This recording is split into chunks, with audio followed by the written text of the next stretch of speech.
Kada umaga talaga ako'y sinusubok ng weather na ito. Yung tipong di ka na talaga makakilo sa sobrang lamig niya, mi. Winter vibes talaga dito sa amin.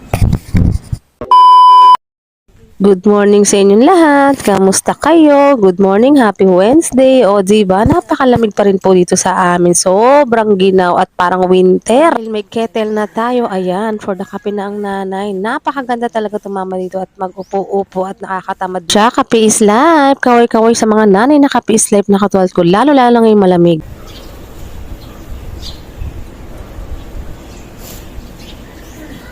Diba? Kitang-kita niyo naman kung gaano kalamig at kalakas ng hangin. So, hello sa mga hindi pa po naka-follow. I-follow niyo po ako sa aking social media account. Ipapost ko po dito. As usual, nanay routine. Thank you po sa mga nakakaintindi. At daily routine po tayo araw-araw. Dahil malamig nga, magsisinigang-gang po tayo. O, walang kamatayan. Alam niyo naman kung paano siya lutuin. Tsaka,